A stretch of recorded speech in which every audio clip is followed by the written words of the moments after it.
Bonjour, c'est Rebecca. Aujourd'hui, je vais vous parler de mon emploi du temps parce qu'en fin de semaine dernière, j'ai plusieurs de mes lecteurs qui m'ont demandé davantage de détails sur ma façon de m'organiser, sur comment je faisais pour arriver à tout faire dans mes journées avec mes 3 enfants et puis les autres contraintes que j'ai. Alors voilà, aujourd'hui, j'aimerais partager avec vous mon emploi du temps et vous montrer un petit peu comment j'organise mes journées. Comme ça, vous saurez tout et vous pourrez peut-être reprendre certaines des choses que je fais dans votre propre emploi du temps si le cœur vous en dit.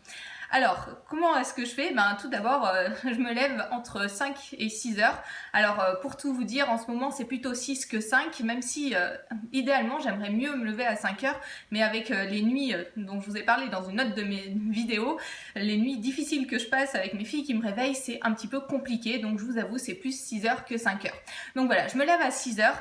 À peu près 1 heure environ avant le lever de mes filles parce que j'aime bien ce moment-là pour avoir le temps de me préparer et déjeuner tranquillement, mais aussi pour avoir le temps de lire. Alors je lis différentes choses et notamment j'essaye à ce moment-là de lire des choses au niveau technique d'écriture, alors sur des blogs en anglais ou sur des livres de technique d'écriture que j'ai, voilà. Alors, en ce moment c'est plutôt sur des blogs anglophones et je passe ce temps-là où je suis au calme, où mes filles dorment encore, enfin en tout cas la plupart du temps pour prendre ce temps pour lire des choses techniques par rapport à l'écriture. Une fois qu'on arrive à 7 heures, eh bien mes filles se lèvent, donc à peu près de 7 heures à 8h30, parfois 9 heures. Je prends ce temps-là pour m'occuper plus de mes filles, d'un petit peu des choses de la maison. Voilà, je mets en route une lessive, je commence à prévoir le repas de midi, je prends le temps pour amener mes filles à l'école. Ça dépend des matins, mais en tout cas, je fais des petites choses techniques comme ça pour la maison à ce moment-là, jusqu'à à peu près 9 heures. De 9 heures à 10h30, c'est mon temps d'écriture, c'est le moment où je corrige le roman dont je vous parle en ce moment, Terres interdites. Alors j'essaye sur les 1h30 de prendre à peu près 1 heure pour la correction en tant que telle, pour revoir mes chapitres, pour les réorganiser, réécrire certains passages, en supprimer d'autres, comme je vous ai aussi parlé dans d'autres vidéos. Et quand j'arrive à peu près vers 10h, je prends une demi-heure pour arriver à retravailler plus le côté du monde imaginaire que j'ai créé, puisque pour ce roman-là, j'ai dû créer un monde, et du coup, il y a des choses que j'avais pas faites à l'époque. Je l'ai écrit il y a quelques années en arrière, et j'avais pas encore toutes les techniques, je connaissais pas certaines choses, et du coup, je prends le temps pour redévelopper ce monde imaginaire que j'ai créé, alors pour compléter des fiches personnages, toutes ces petites choses-là, faire dessiner la carte de mon monde que j'ai jamais dessinée de façon que j'ai jamais mise au propre en fait. Donc voilà, je prends le temps à ce moment-là de faire ça. Sur 1h30, à peu près 1 heure pour la correction et une demi-heure pour le travail sur mon monde imaginaire. Alors il faut savoir que ça c'est vraiment dans l'idéal, quand j'ai pu recoucher ma dernière fille qui a 1 an et qui est toujours avec moi tous les matins. Sinon souvent elle m'interrompt au milieu, donc voilà, c'est à peu près dans l'idéal, c'est 1h30, mais bon, avec quelques interruptions quand même au milieu. Une fois que j'arrive à 10h30, eh bien, je tourne la vidéo du jour. Et je commence tout le travail pour faire la vignette que vous voyez qui s'affiche, et puis la mise en ligne de cette vidéo-là.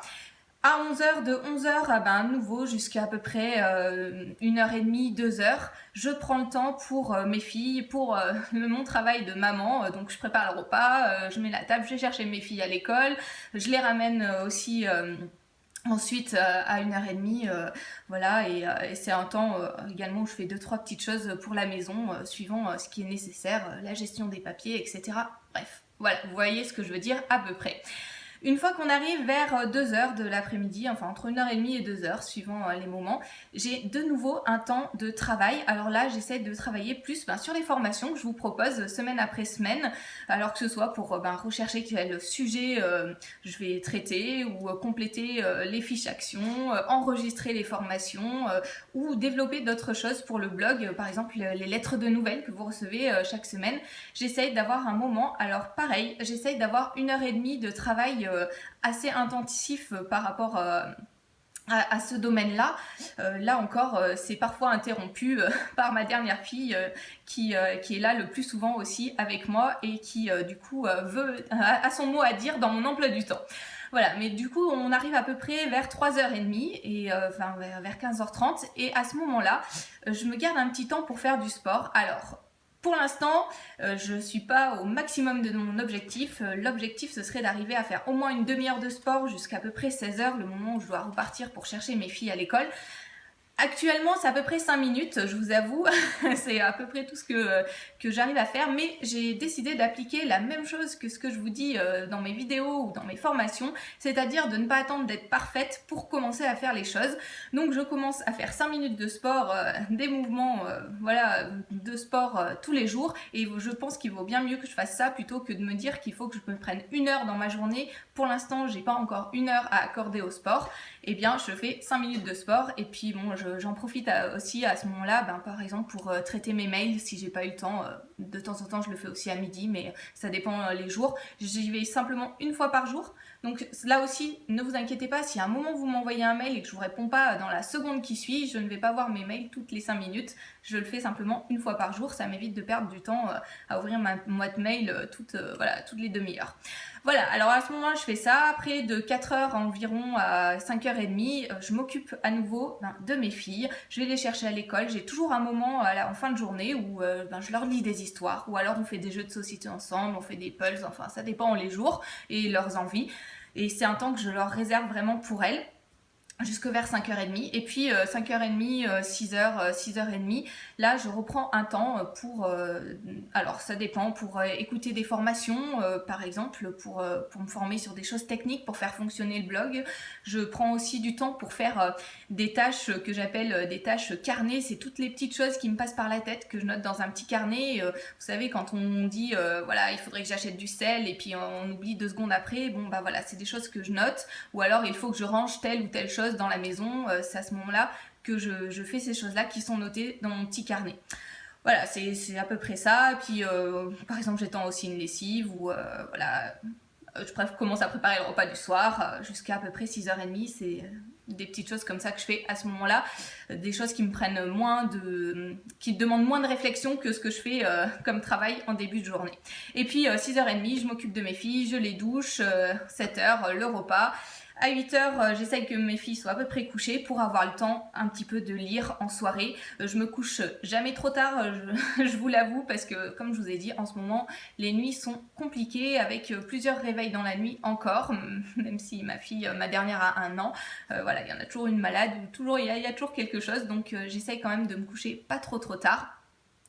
Mais d'avoir avant de dormir un petit temps justement de lecture, voilà, pour un petit temps à moi, parfois avec une tisane, j'aime bien voilà, me mettre dans mon fauteuil et avoir ce temps-là pour lire. Et puis je pense que c'est vraiment essentiel aussi pour pouvoir développer aussi ma connaissance de romans, pour avoir des exemples à vous donner, pour voir comment les auteurs construisent leurs romans. J'aime beaucoup lire beaucoup, voilà, c'est quelque chose que j'aime bien faire et que je fais souvent le soir.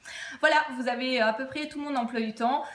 Pour être certaine d'avancer sur mes objectifs, j'ai aussi un tableau où je coche mes objectifs au fur et à mesure. Ça m'aide à savoir où j'en suis et à voir sur quel point j'arrive à avancer, et quels sont les autres points sur lesquels il faut que je rattrape du retard, et puis ou que je dois faire en priorité parce que ça fait longtemps que je les ai pas fait.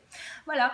Avant de vous quitter, je vous rappelle que vous pouvez télécharger le best-of des conseils de devenir écrivain et recevoir toutes les semaines des conseils pour travailler vos romans, pour arriver à développer votre façon d'écrire, à améliorer votre style, et puis voilà, tout un tas de conseils qui tournent autour des romans. Vous pouvez cliquer sur le lien qui se trouve dans la description, c'est gratuit, alors allez-y, foncez, et puis moi je vous retrouve pour une prochaine vidéo. À bientôt.